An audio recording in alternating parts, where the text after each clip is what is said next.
This is Rosemary Falou, Deputy Director and Chief Counsel in the EDGAR Business Office. We're going to be doing a review of EDGAR Next today.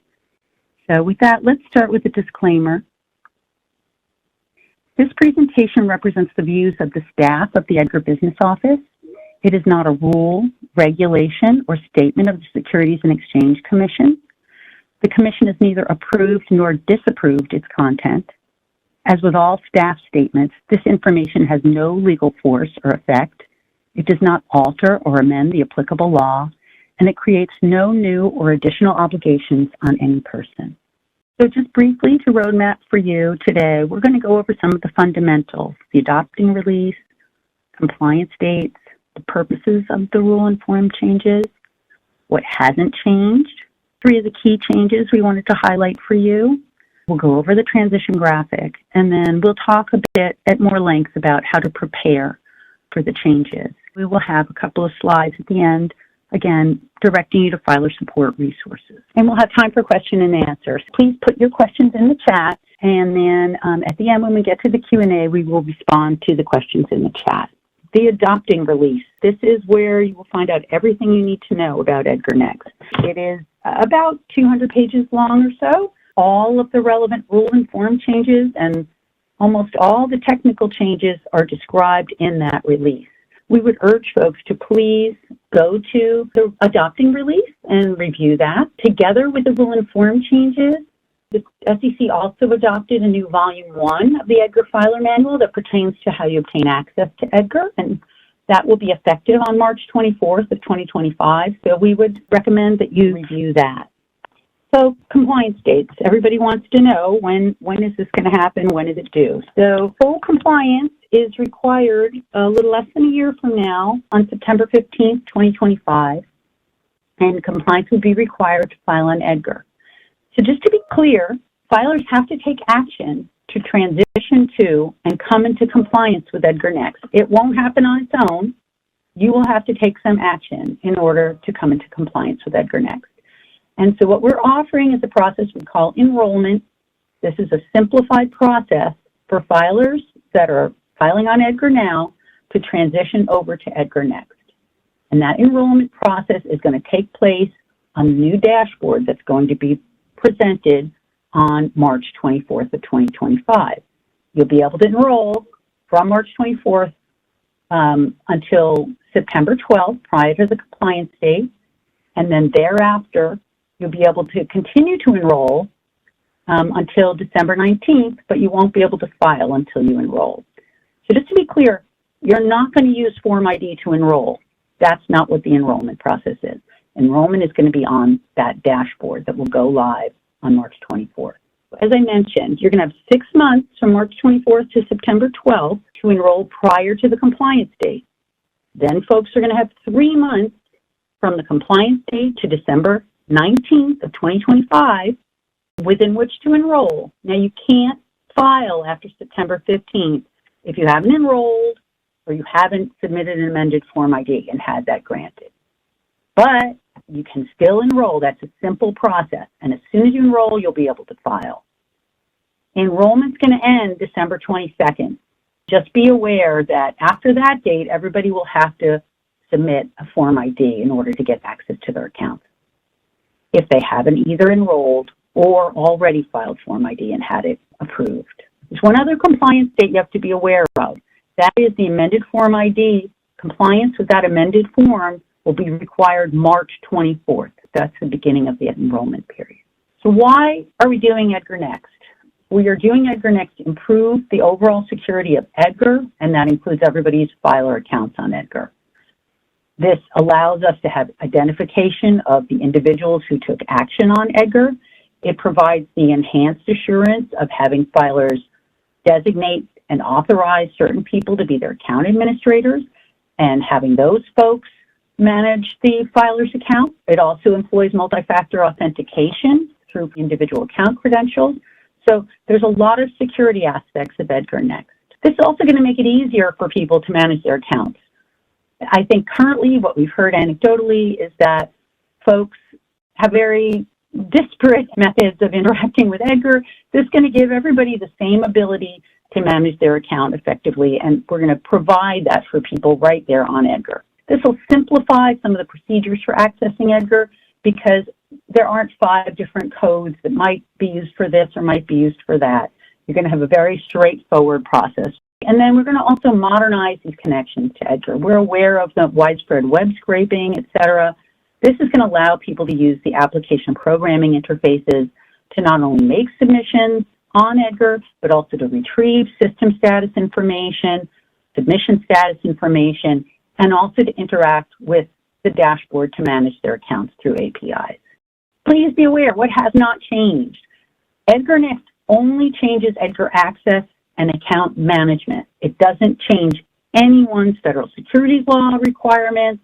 It doesn't change any forms other than Form ID. Please be aware, this really doesn't change anything else about EDGAR. It's only how you access EDGAR and manage your account on EDGAR. So there's 3 key changes we're going to talk about with respect to EDGAR Next. And as I mentioned, all of the changes, rule informed changes, almost every technical change is set forth in that adopting release. But here we're just going to pick these 3 topics to talk about a little bit with you today. These are the key changes. 1 would be the login.gov individual account credentials. 2 is this notion of having account administrators and those folks managing the filer's account on the dashboard. And then the 3rd piece is that the Form ID application for access to EDGAR is being amended, and the form will change in a few respects. So with that, I'm going to turn it over to my colleague, Loretta Finch. Thank you, Rosemary. Now that we've provided a broad overview of EDGAR Next, we will review the key changes filers will experience. Beginning September 15th, 2025, the compliance date for EDGAR Next. Each individual seeking access to any of the EDGAR websites must present individual account credentials from login.gov. Login.gov is a secure sign-in service of the U.S. General Services Administration and is used by government agencies to provide a secure login process. Login.gov credentials are also needed to access the adopting beta environment, which is currently available to filers to test the new EDGAR Next functionality. You can obtain individual account credentials from login.gov by going to the home page of the Adopting Beta EDGAR Filer Management website.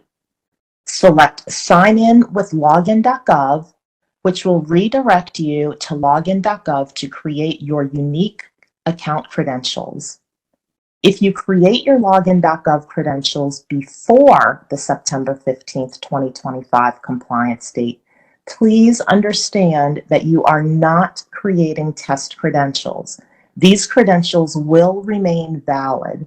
Therefore, consider creating login.gov credentials that you will continue to use to access EDGAR on the compliance date and beyond.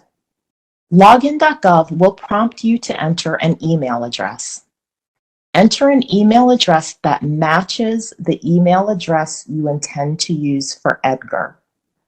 EDGAR will use that email address for identification purposes and to provide you notifications via email on the new dashboard. The email address is visible to others on the dashboard. Therefore, consider providing to login.gov a different email address than that you use for personal purposes.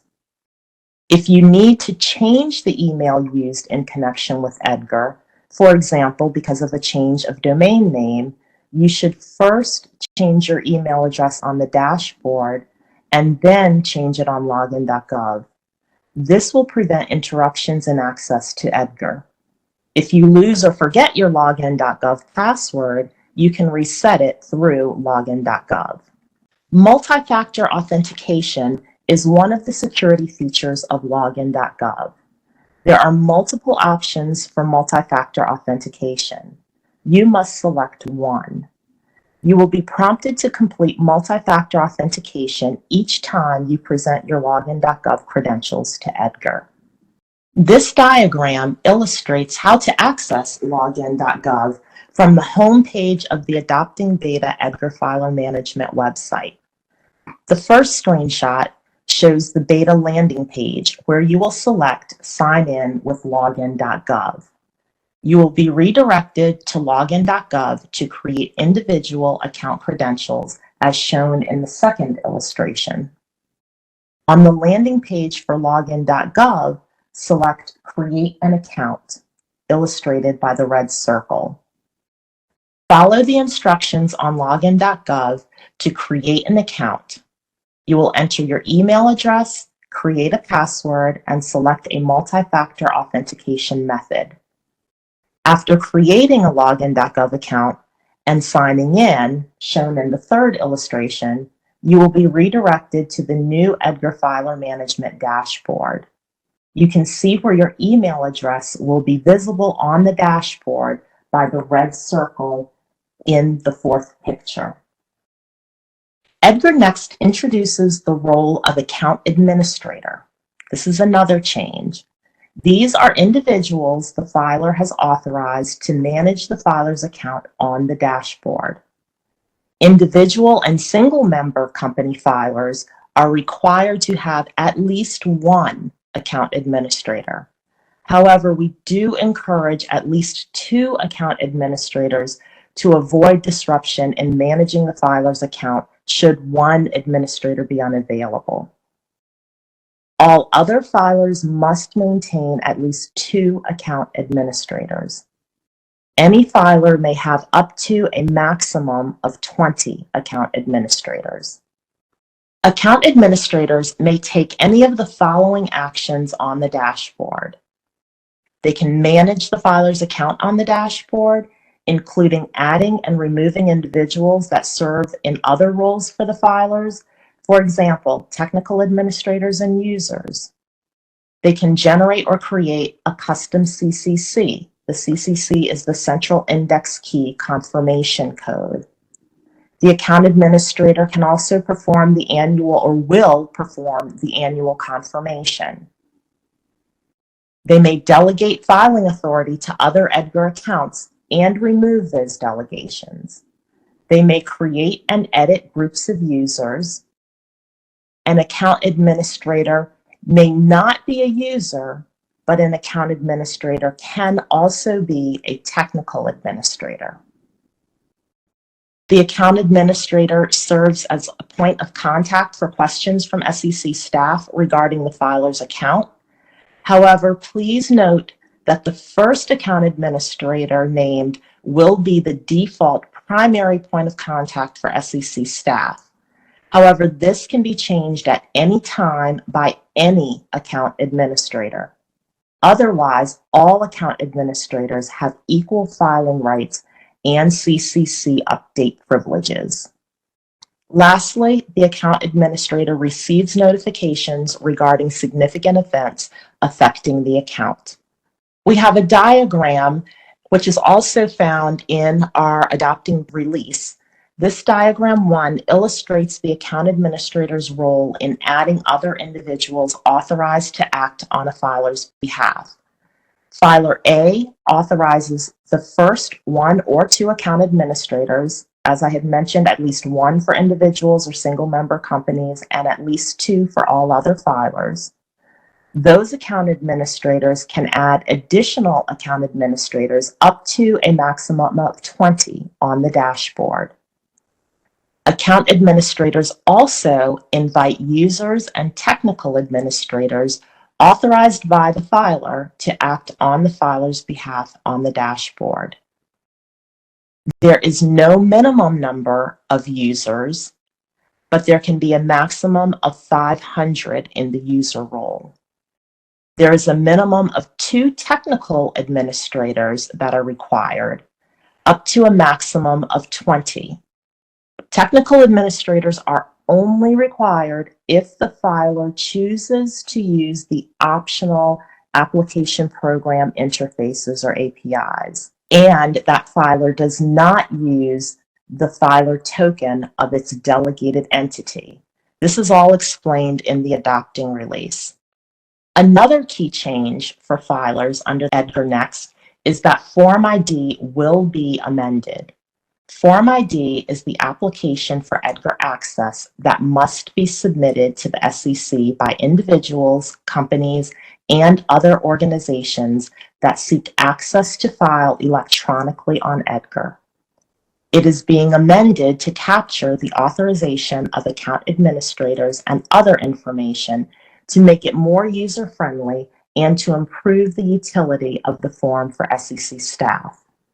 Amended Form ID must be completed on the dashboard, and you can preview it in the beta. Compliance with amended Form ID is required, as Rosemary stated, on March 24th, 2025, the same day that enrollment opens. Amended Form ID must be completed by a prospective filer seeking to open a new EDGAR account.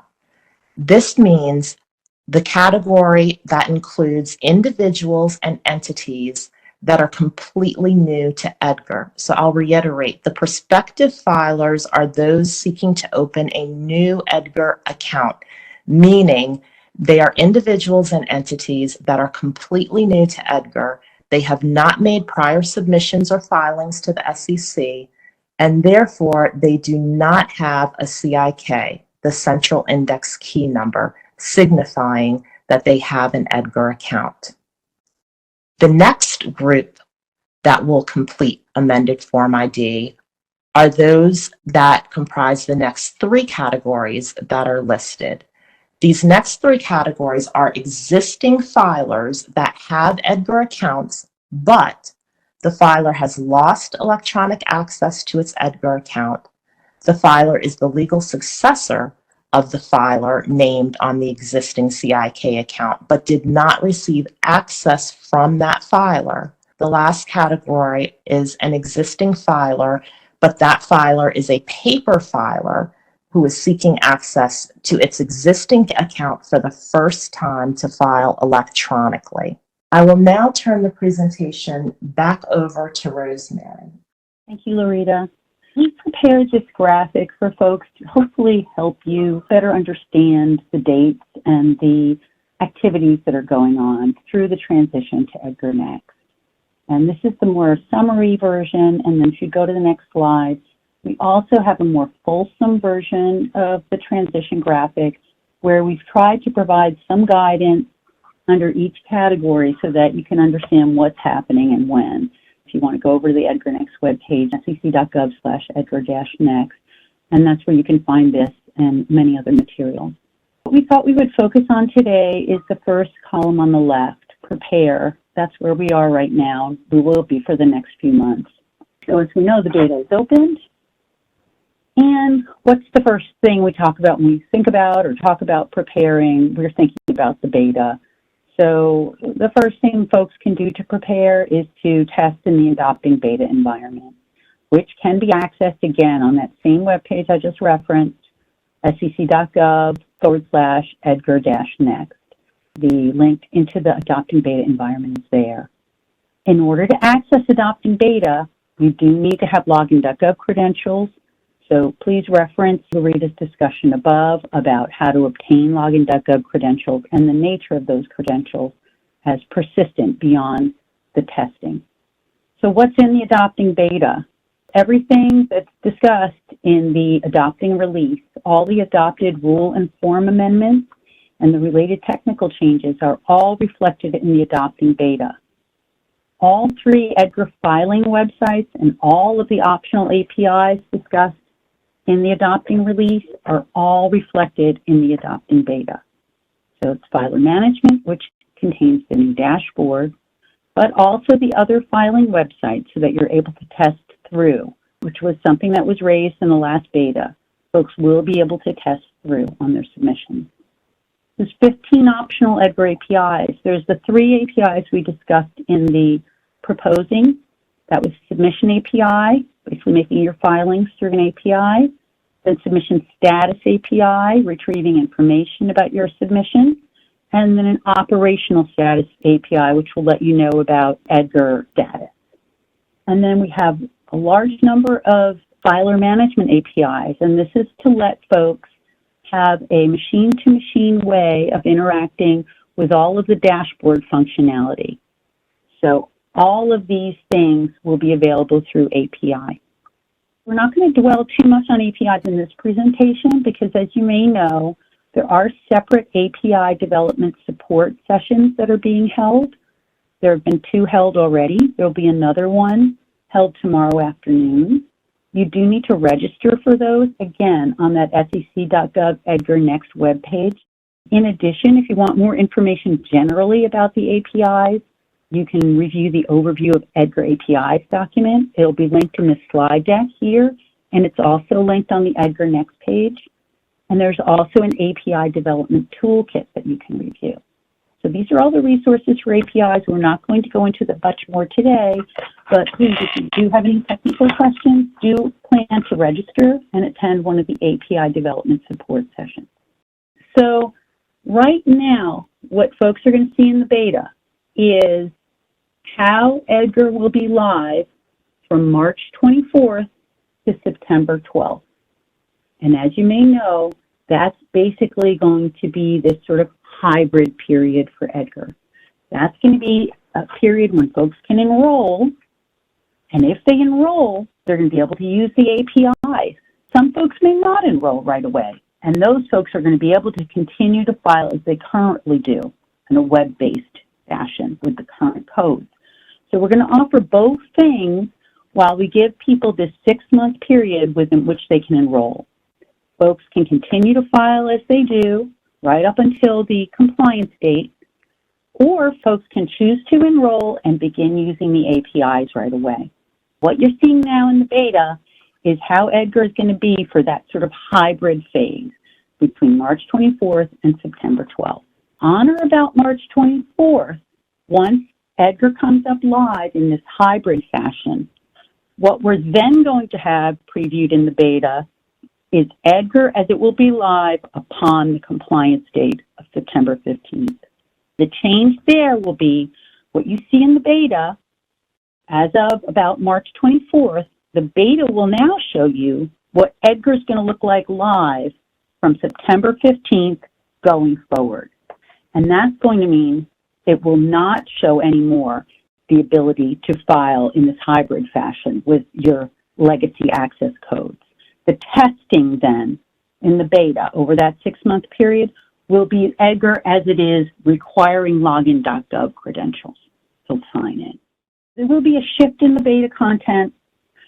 Also throughout, we'll be making bug fixes. We'll be doing enhancements and upgrades as we go along. So just be aware that, there will be various improvements and enhancements going on in the background throughout.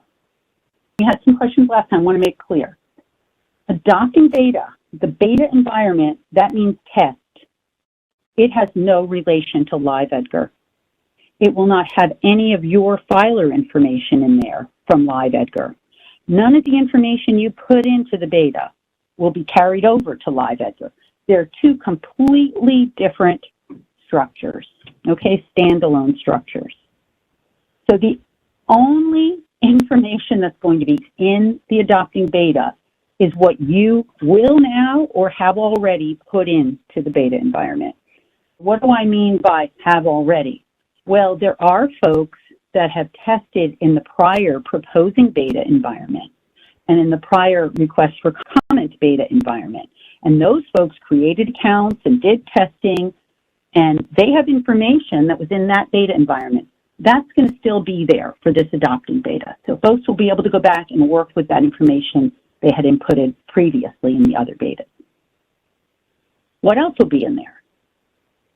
You're going to be creating a test form ID, and you're going to be submitting information into this beta in order to create testing accounts.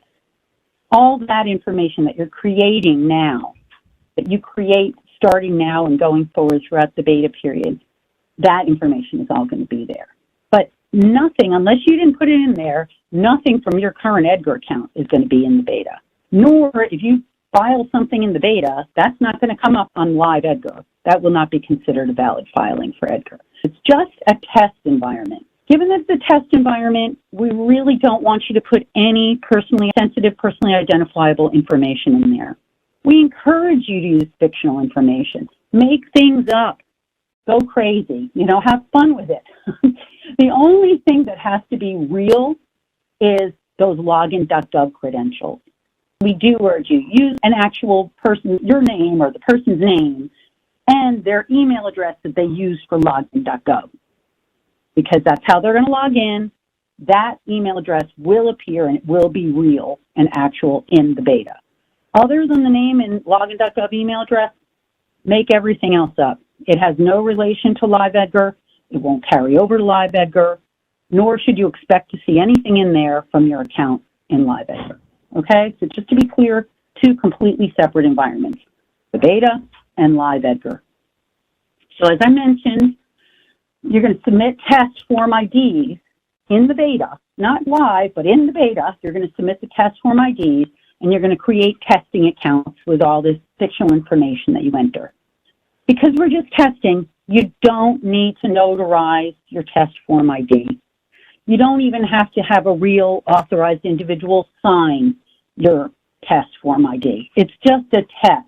It's just a beta testing instrument. We're not expecting any kind of notarization. No powers of attorney are needed for testing. You don't need to go get a power of attorney to test. You don't need notarization to test. This is just all play at this point. So fictional information other than that name and login.gov email. What we've done for you is we've provided step-by-step guidance for a wide range of different functions that can be performed on the dashboard, and we've put them in this EDGAR Next Filer Testing Guidance document. It is on the EDGAR Next webpage, again, with everything else, and you can find it there. And if you wish, you can follow just almost like a test plan through the steps to test the different functionality on the dashboard in the beta.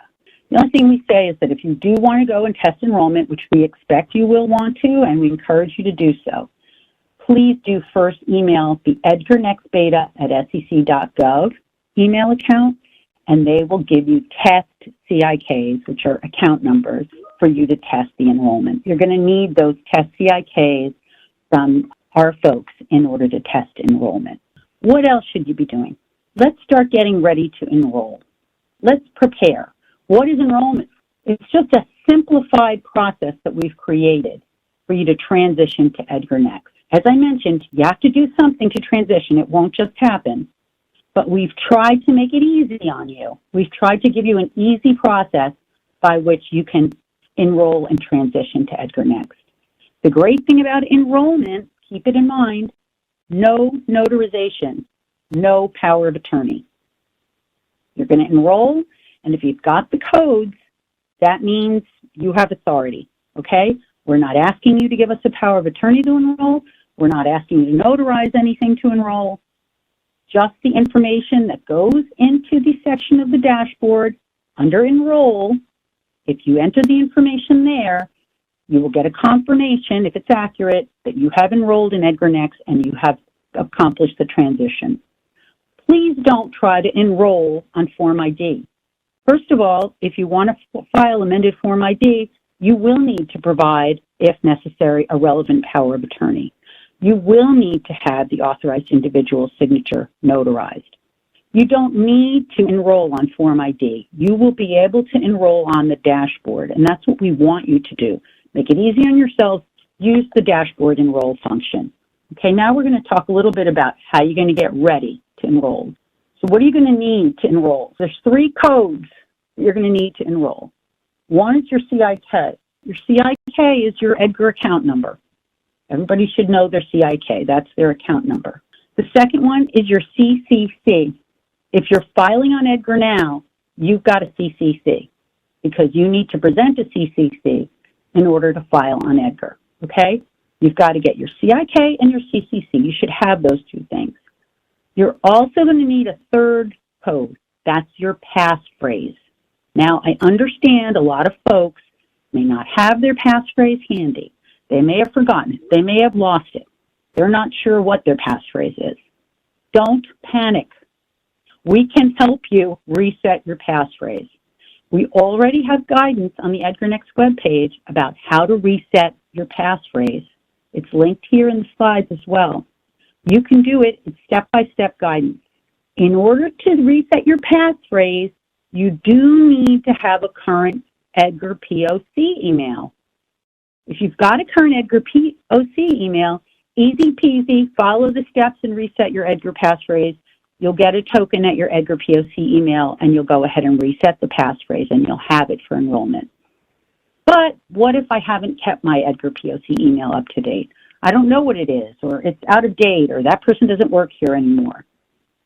You can reset your EDGAR POC email as well, and that step-by-step guidance is in that same document that's linked on the EDGAR Next webpage. So please don't panic. Don't think you're going to have to file Form ID. We're going to help you. We have step-by-step guidance. You're going to be able to reset it. You're going to be able to get your passphrase reset. So you should have CIK, that's your account number. CCC, that's the code you're using to file. You should have it now. And then the passphrase, which we're going to help you here to reset. That's the guidance. If for some reason you come upon some problems following this guidance and you get stuck and you just can't do it, then please feel free to reach out to us either through the email that we provide, EDGAR Next Beta, or you can call filer support. But we want to get you your passphrase so you can enroll and avoid the Form ID process, right? These are the things you're going to have ready, and we urge you to start doing it now. Get these codes together, because then you're going to be ready to enroll when you choose to do so after enrollment opens. What else are you going to have to do to prepare for EDGAR Next? You're going to need account administrators. So obviously, folks haven't had account administrators before. They may want to give a little bit of thought to who these folks are, who they're going to want to authorize to manage their account on EDGAR. And so that would be the relevant inquiry. Who do we trust to have as account administrators to manage our account on EDGAR? That's something the filer has to determine. But keep in mind, enrollment is your opportunity to designate whomever you trust to be your account administrator. You will not be required to present a power of attorney. You will not be required to notarize anything. You will only be asked for this information: the name of the person, their email address, and that email address must match the email address they're going to use for EDGAR, because it's going to be their identification and communication method, the person's business address, and the person's business telephone number. There's only space on the enrollment for 2 account administrators. This is what you need. The primary issue is identifying who those people are that you want to be your account administrator. And then by entering this information during enrollment, you will be and entering the other codes, you will be authorizing them. This is your chance to authorize whomever you choose without having to do a power of attorney or anything else. One other thing I would mention is, while we're only requiring individual and single member company filers to authorize 1 account administrator, we do urge you to please authorize 2 if you can, because honestly, if the one person is unavailable, you're not going to be able to get access to your account. And so you may end up having to file a Form ID to get in there. Understood that we're giving you the leeway should you want to make yourself your account administrator or some other trusted person. Understood, you're able to just designate 1 if you wish. But we do urge you to think about the fact that perhaps there isn't going to be the availability. It's best to authorize 2 folks if you can. That's our guidance. So there's one other bit of information you're going to have to enter when you enroll. We're going to ask you what quarter of the year you want to do your annual confirmation in. So as you know, EDGAR Next requires the filer, through their account administrator, to confirm once a year on the dashboard by selecting a particular button on the dashboard that all the information about the filer's account is accurate, up to date, that the folks listed there as users, account administrators, technical administrators, those are all valid, authorized persons. If the filer has delegated authority to file, that delegation is correct and valid. 1 time a year, 1 account administrator will go to the dashboard and perform annual confirmation. When you enroll, we're letting you decide when you want to do that. So it'll be at one of the quarter end dates that are listed here. you can pick that quarter end date that you want to do your annual confirmation. Now, are you set in stone after you do that? No, because let's say I listed June 30th, but I really wanted it to be March 31st for whatever reason. So I will then go ahead and confirm during March, and now in the future, my deadline will be March 31st. So you can shift your quarter up like that by confirming early. You're not locked in forever and ever if you feel like you picked the wrong quarter. And again, the confirmation itself is a pretty straightforward process that one account administrator performs. But what we want to do is get you to pick one quarter that you're going to perform this confirmation in, and then we'll lock you in with that into the system. So going forward, that's when you'll get your reminders and such to perform the annual confirmation. So here's the next piece about enrollment. One person for each filer is going to enroll the filer, just one person. So now is the time to decide who is that person going to be, and to communicate and make sure there's no miscommunication among different folks who may be making submissions on behalf of the filer or doing other EDGAR-related things on behalf of the filer. Let's make sure you get all your folks on one page and you communicate with them and you determine who the one person is going to be that's going to have the CIK, CCC, passphrase, 2 account administrator information, and the annual confirmation quarter. Who's the one person that's going to enroll the filer? This is your chance to figure it out now ahead of time and avoid any problems or confusion. We don't want enrollment to start. You've never had these coordinating discussions with the various people, and one of them decides, oh, I guess I better enroll the filer, and maybe they designate the wrong account administrators, or the filer didn't want to enroll yet. So really, we're relying on folks to coordinate in the background prior to the enrollment happening and determine who, the filer will determine this one person who will enroll them. Now, to be clear, whoever enrolls the filer, their only task could be just to enroll the filer. And after that, they might have nothing to do with EDGAR again. Just that person needs to be authorized and have the information that's needed to enroll. Or the filer might say, you're going to be my primary account administrator. I want you also to be my point of contact for EDGAR. I want you to enroll me as well. That's fine also. However you want to work it out, it doesn't have to be an account administrator, but it can. It could be anyone, as long as they're duly authorized, trusted, and they have the information necessary to enroll. So that person, now we decided who the person is that's going to enroll. That person's going to need login.gov credentials. They're going to have to log in to the dashboard after March 24th of 2025, and we're not telling you when to enroll, just if you want to enroll before compliance, you would need to enroll somewhere between March 24th, 2025 and September 12th, 2025. Somewhere in there, if you enroll anytime in those 6 months, then come September 15th, when EDGAR changes over to requiring login.gov credentials to sign in, at that point in time, you're going to be good to go. You'll be able to make your filings and everything will just continue.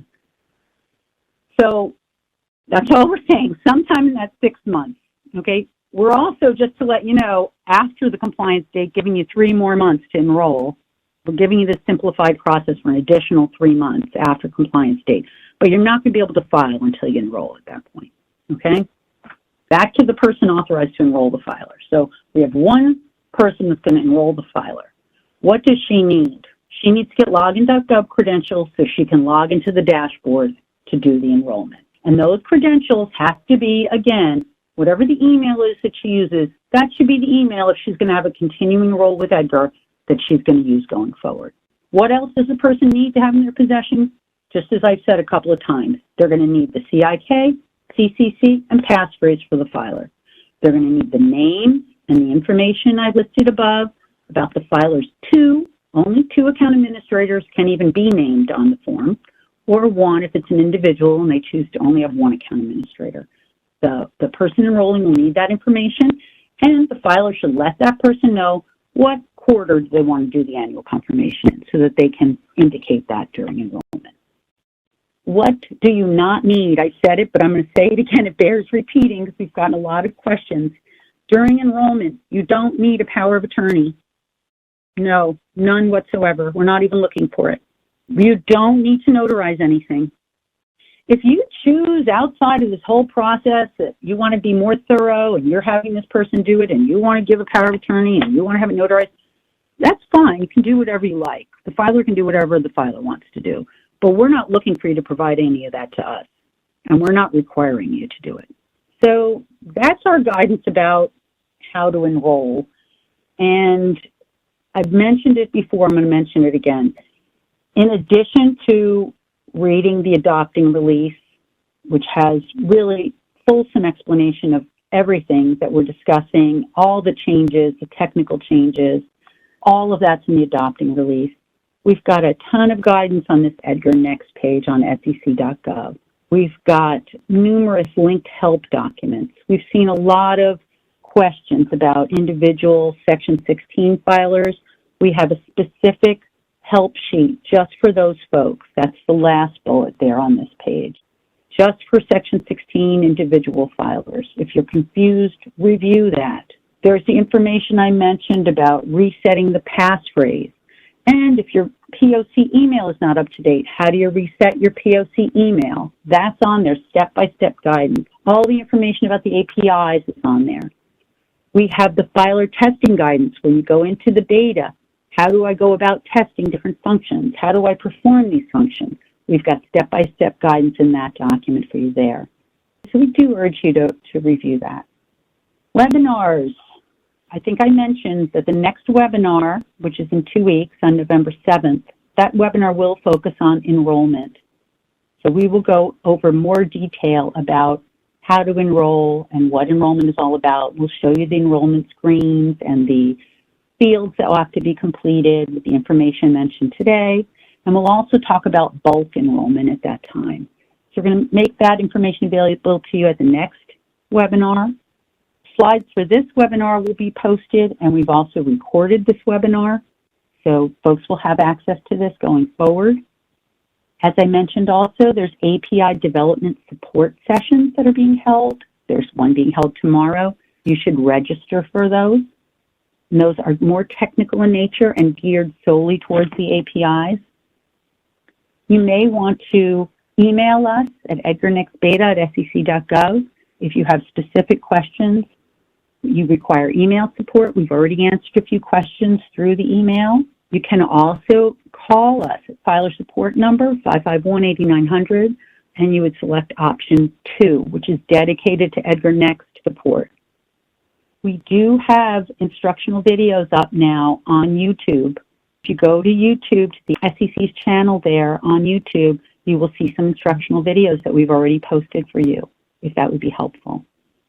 That's the end of the slides for the regular presentation, and now we can take some questions. And I saw a very busy chat box, and now we'd like to answer your questions. Thank you for all your questions. It looks like a lot of the questions involve Section 16 filers, and I think, this has been addressed, but maybe it's helpful to go over them again just to make sure everyone hears this and that we're all on the same page. One of the questions we're getting is, who should enroll a Section 16 filer, and does a Section 16 filer need to obtain individual account login.gov credentials? So, as I mentioned, we do have specific guidance for you written out on the webpage. It's linked there, so please do go to that. If the individual Section 16 filer does not intend to manage his own account, if that person wishes to have somebody else manage his account, then he does not need to obtain login.gov credentials. He can simply authorize somebody else to be his account administrators and let them get login.gov credentials, let them enroll him with the information that we just discussed, and let them manage his account. So the individual does not need to get login.gov credentials unless that person wants to go to the dashboard, unless that person wants to be their own account administrator, unless that person wants to make their own filings. If they do want to get on the dashboard for whatever reason, they'll need the credentials.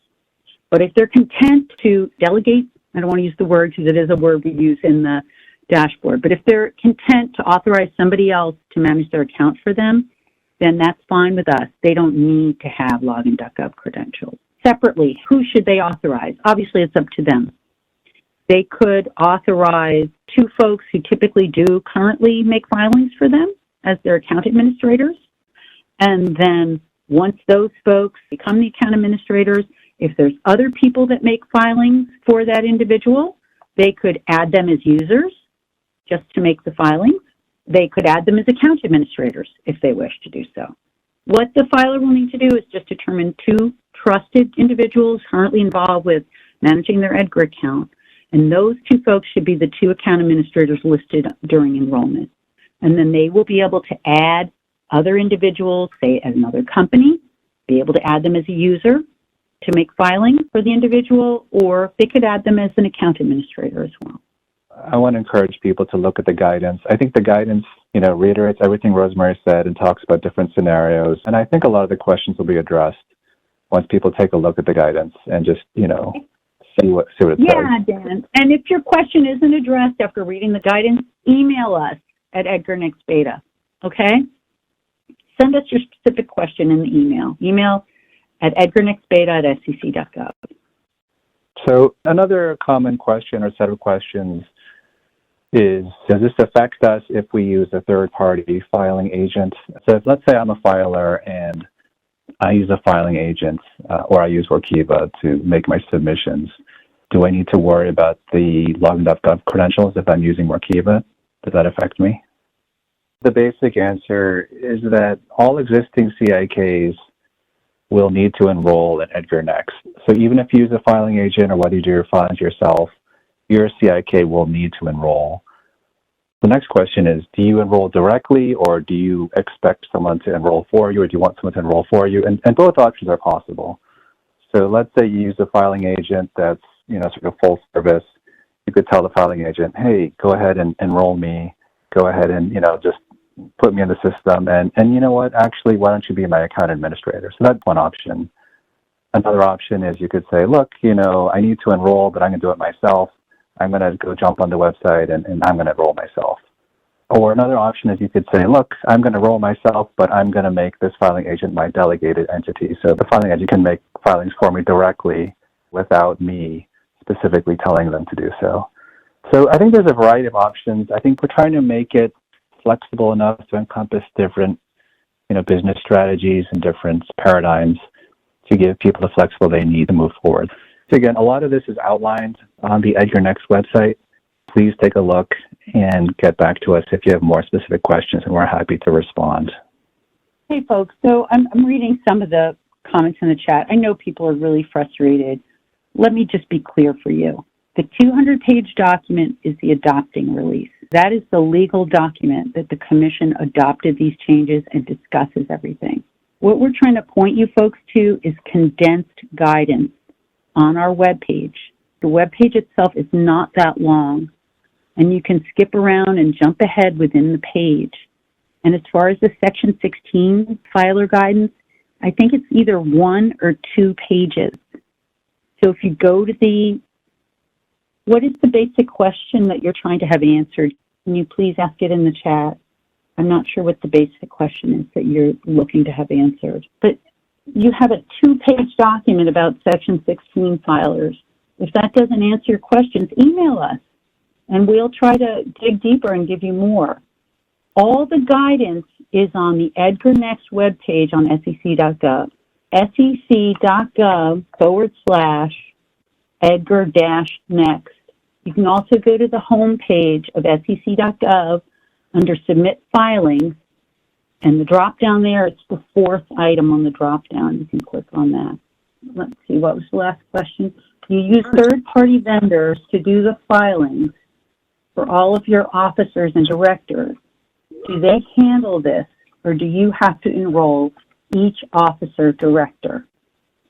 So each officer or director is an individual filer on EDGAR. So each one of those folks has an independent obligation to transition to EDGAR Next.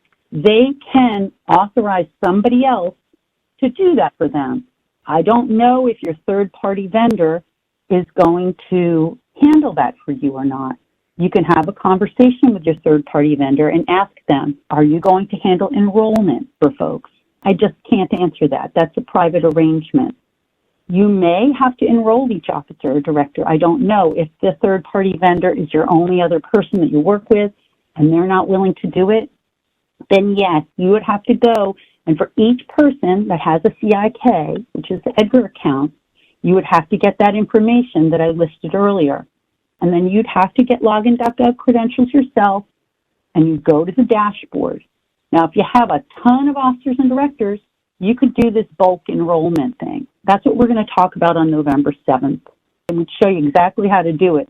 You just put information in a spreadsheet, basically, and upload it. And then you can enroll all of them at once.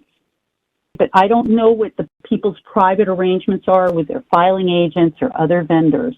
You can ask them, or you guys can handle enrollment for us, and you can authorize them to do it. But each one of those officers or directors is a separate account. Rosemary, this is Loretta, and I'd like to just make an additional plug for actually reading through the release. We know it's 212 pages to be exact. However, it does address how EDGAR Next came to be. It was almost a 3-year process, beginning with a request for comments. We then issued a proposing release before the adopting release. We had meetings, it's all posted on the comments page, the various comments we received, the meetings with the filing community that have been had. And the adopting release does address many, actually almost all, of the comment letters we received. We have made some revisions from the proposing release. For example, the proposing release only allowed 1 month for preparation. We have significantly extended that preparation time.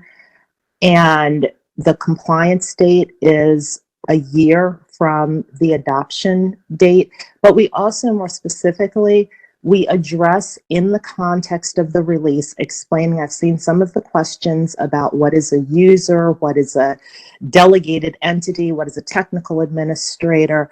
Though all of those definitions are in the release, they are identified specifically as the Commission has issued it. But really a significant point is that we address Section 16 filers, we address individual filers, we address single member filers, we address filing agents and all of those who file on behalf of the individual filers and file on behalf of companies. There is something in that release for every component of the filing community, and we address it specifically in various places as to all types of different issues, how you use the delegation function, how you use the APIs. It's all in there, and we encourage you to read it, and you can find what it is that you need for your specific interest in the release. We talk about it at length in the 212 pages. We have specific guidance that is shortened, but the release will answer a lot of the in-depth, complex questions that you have. Thanks, Loretta. I'm just looking at question at 305. What if a director is using multiple filing agents because they serve on boards of several companies, more than 3 filing agents? Are the directors limited to only 2 agents? No. The point is that during enrollment, there's only space on enrollment to designate 2 account administrators.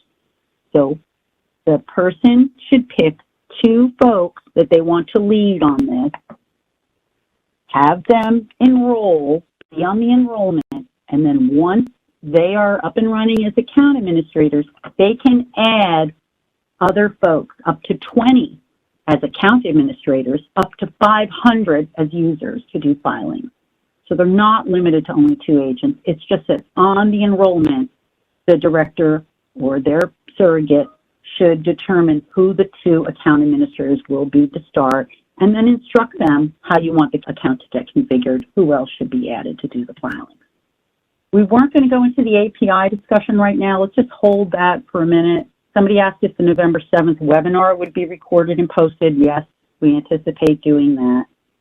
People are asking about Workiva. I'm sorry, you should talk to them and see what they'll do for you if they're not going to be doing enrollment and you are the primary person doing the filings for certain individuals that are officers and directors, then it could very well be that you all determined that you would have to do the enrollment. But that's all up to the individual filers, what they want to do, and up to your vendors as to what they're going to do for you. So Dan, do you have some more questions? Yeah, there's a question that seems to be echoed by several people asking what to do in the case of, for example, a Section 16 filer who sits on multiple boards. And the question is, do we need to coordinate with them, or I guess, can we all enroll? How do we ensure that the person is enrolled properly? Do you want to take that, Rosemary? So as I said earlier in the presentation, folks have to get together in these situations where you have a bunch of different people doing filings for one person, get together with those folks ahead of time and talk to each other, because only one person is going to go to EDGAR to enroll. And that one person is going to list 2 account administrators during enrollment. After that, pursuant to your arrangements with these other folks, you know, the people that are the account administrators can then add up to 20 add up to 18 more account administrators for a total of 20. They can add up to 500 users. But for purposes of enrollment, what you need to do is talk to each other, okay? What you're going to need to do is just talk to each other and make sure that you understand who the one person doing the enrollment is going to be. And then who are the 2 people that are going to be the account administrators. And then thereafter, who needs to be added to the account? Do they just need to be added as a user? A user, all they can do is file. That's all the user can do. But account administrators, as we, up in the slide deck, if you review it, you'll see they can also reset CCCs, they can do delegations. So in addition to making other people account administrators or users, you might also choose to delegate to another account. So that's another way you could do it. There's a few different ways you can do it. But yeah, before anybody enrolls, before March 24th, when you might even have a mistake and somebody enrolls, get together with all the folks that are taking any actions on EDGAR on behalf of this person, this filer, and decide who's going to do the enrollment, who's going to get all the information to enroll, who are the 2 account administrators going to be on the enrollment, what are they going to do after they get access, who are they going to add to the account after they get access. That's what we're talking about when we say prepare and get organized before March 24th, just to make sure, like you said, one of these people doesn't run off and enroll you, and that's not what you wanted. So there has to be some coordination that occurs outside of EDGAR, as there is now. There's a question, how do you update a passphrase without a password? I think there are some similar questions along those lines.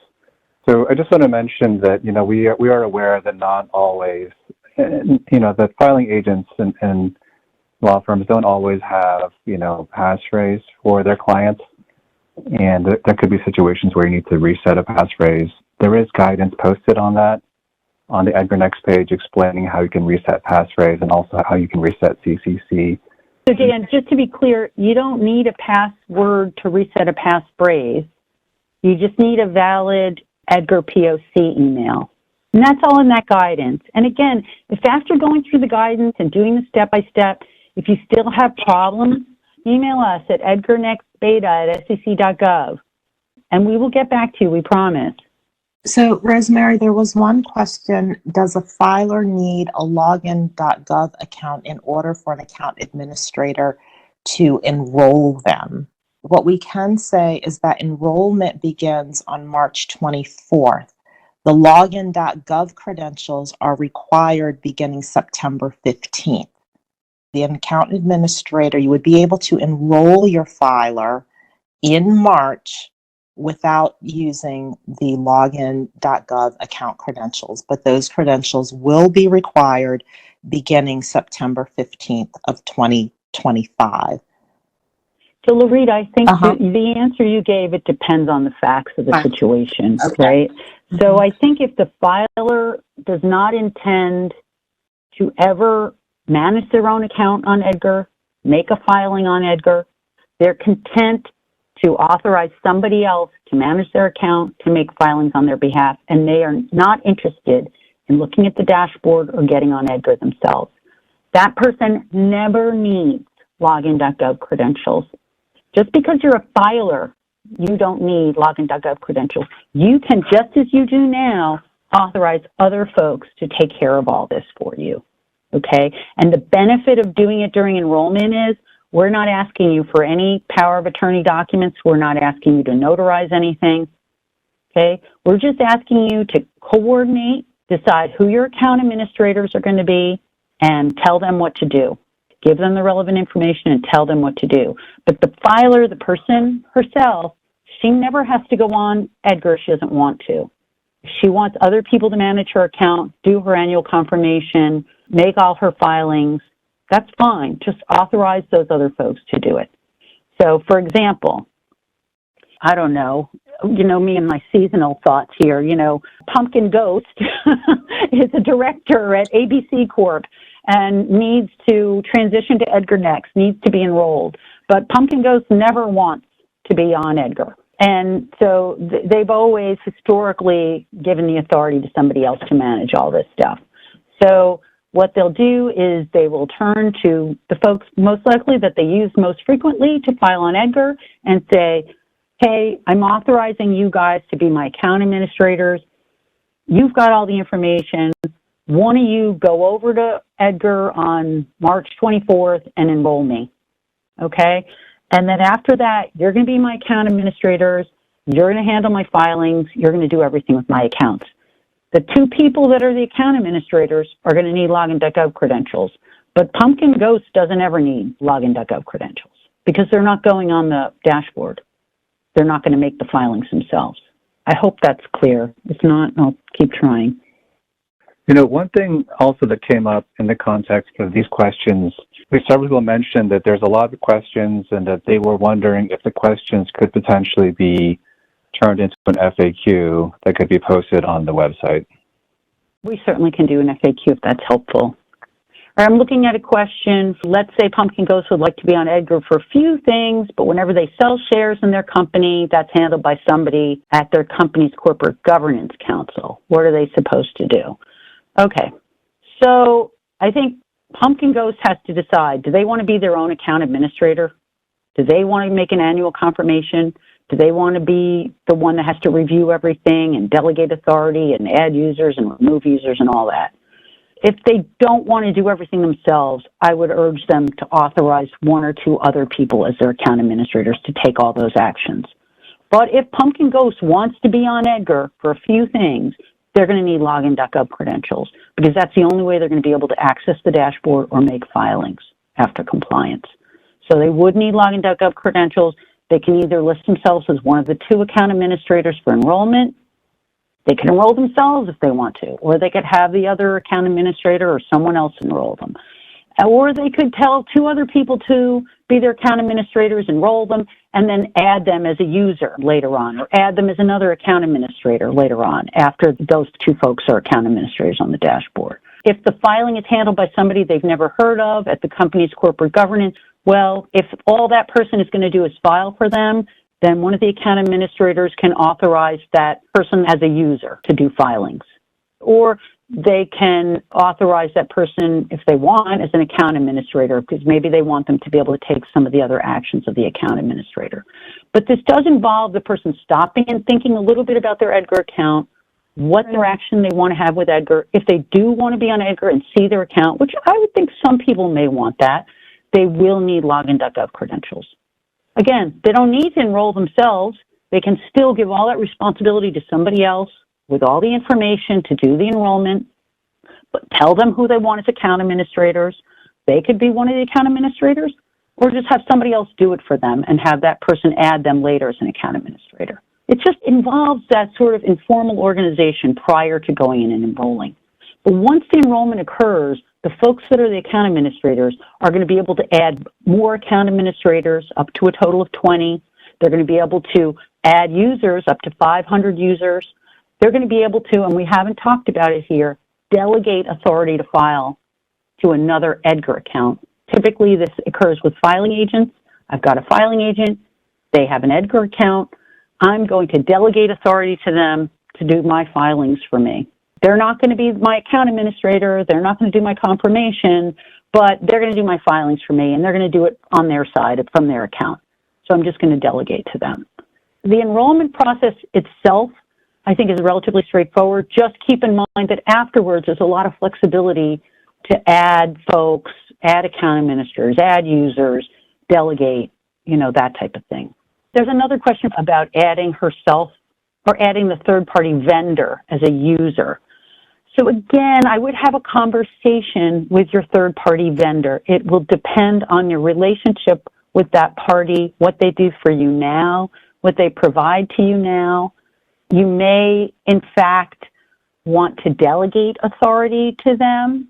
You can delegate authority to them, and then if they have these APIs set up, then you might be able to use their APIs. That's something that's talked about in the release.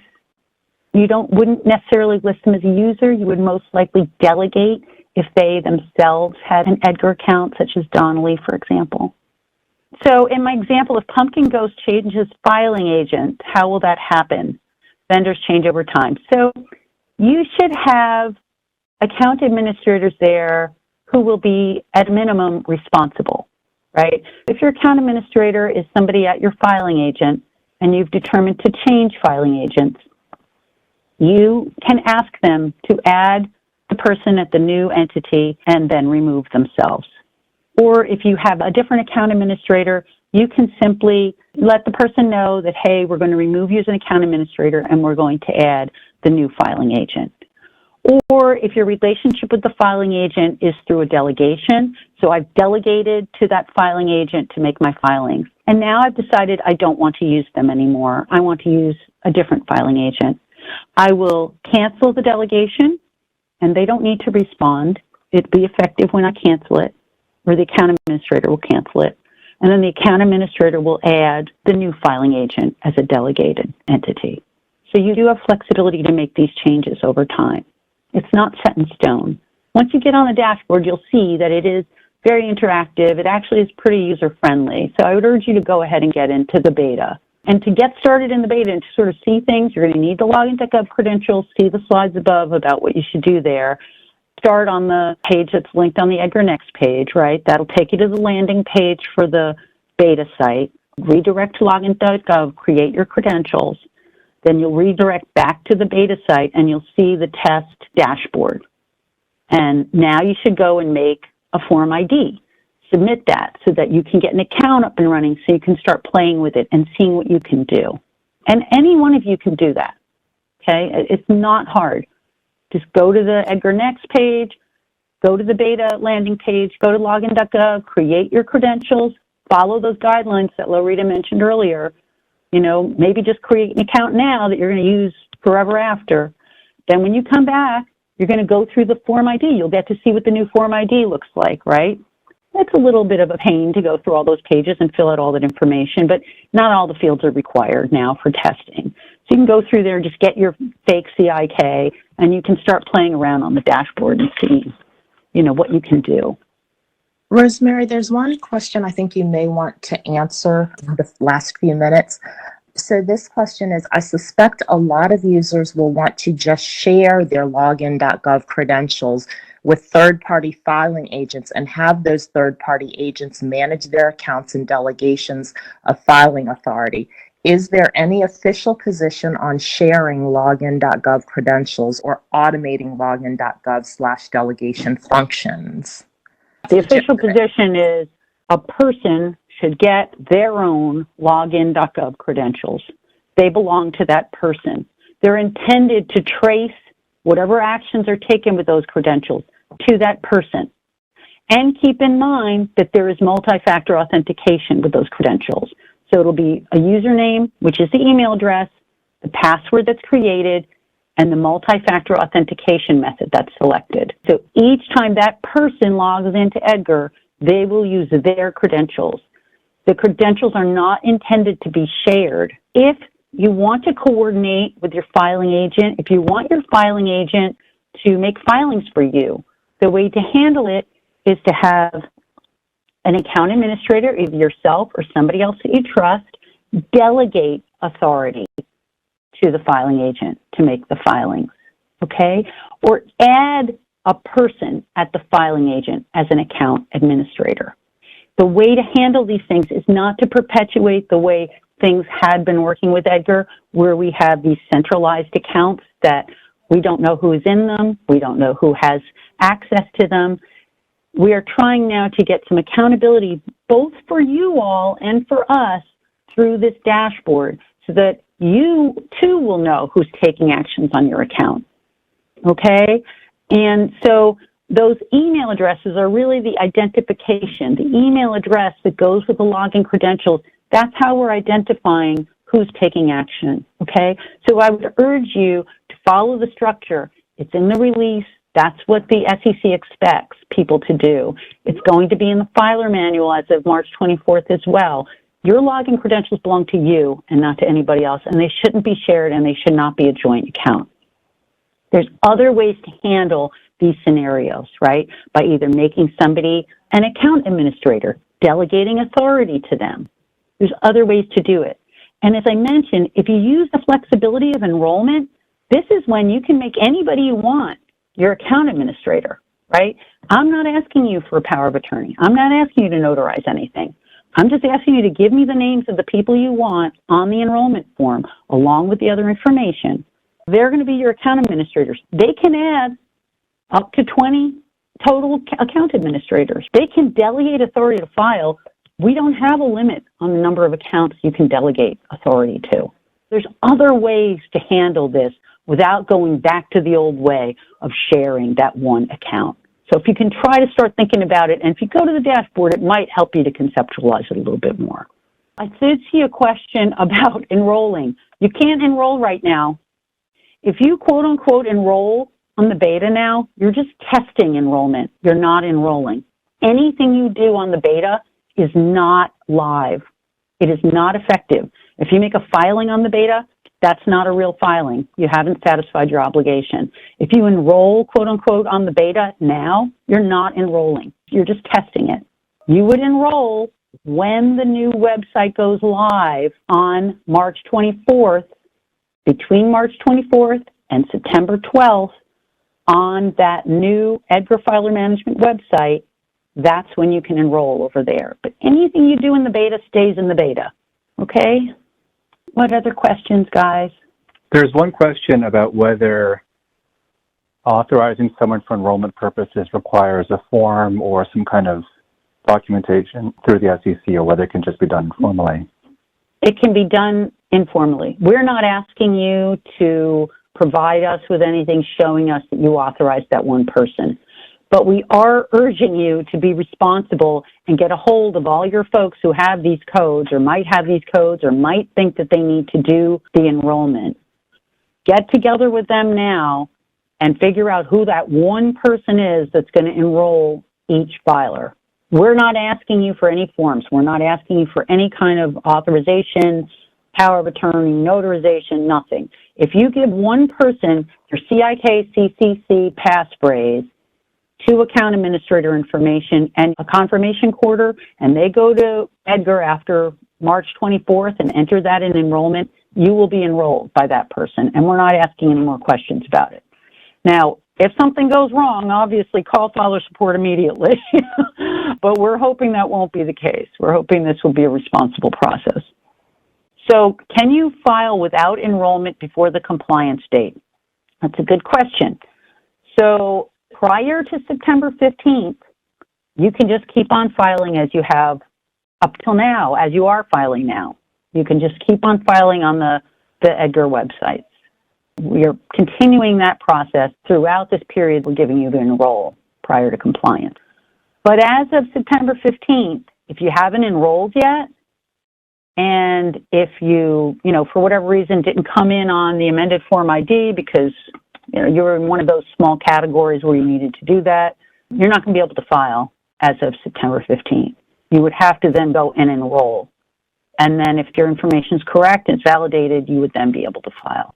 So that's why it's better for you, it's better for us if you would enroll during that 6 months that we're giving you. You can keep filing as you are now, And in fact, you can enroll and keep filing as you are now, up until, close of business on September 12th. But come September 15th in the morning, EDGAR is going to require login.gov credentials to make filings and authorization on the dashboard.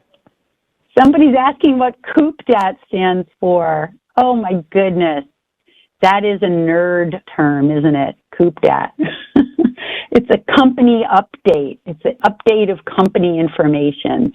And I believe it occurs, I'd have to go back and look at the info because I don't want to get it wrong, but you do it on one particular website now. That's where you can navigate. If you have the correct codes, you can update your company information there, and that includes your EDGAR POC email. What if you don't have a passphrase because you got credentials prior to EDGAR using? Wow, I wonder what year we started using passphrases. That's crazy. If you don't have a passphrase, try doing the reset passphrase process and see if you get the code and if you're able to do it that way. And if you have any problems, email us. That's interesting. It should work. If required to update passphrase, can the CCC be changed back to the original code?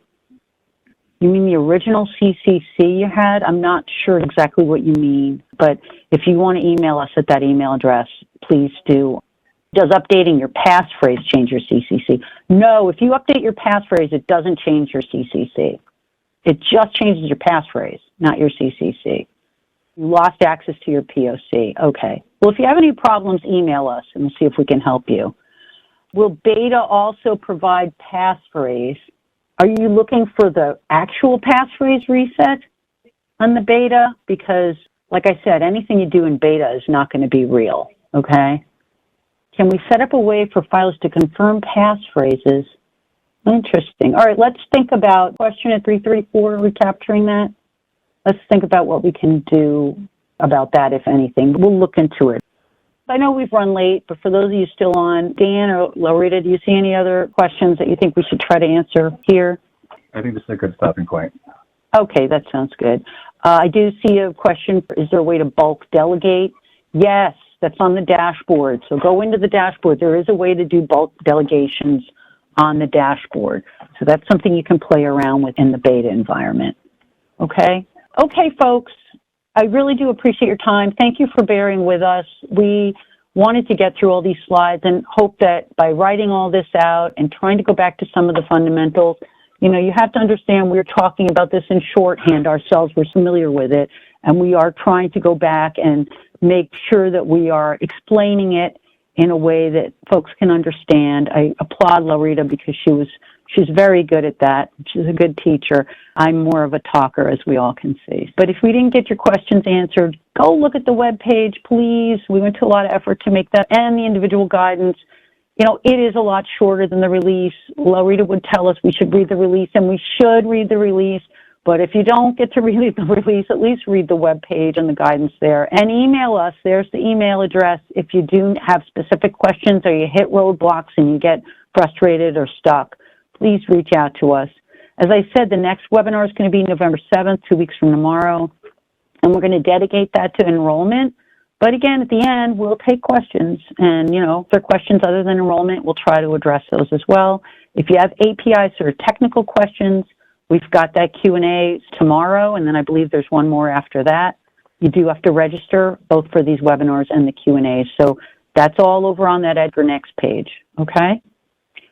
It's been a pleasure talking with all of you. I'm sorry you're all muted. If there weren't so many of us, we'd be happy to interact with you on a more personal basis. But thanks so much for tuning in today, and we hope that we answered a lot of your questions.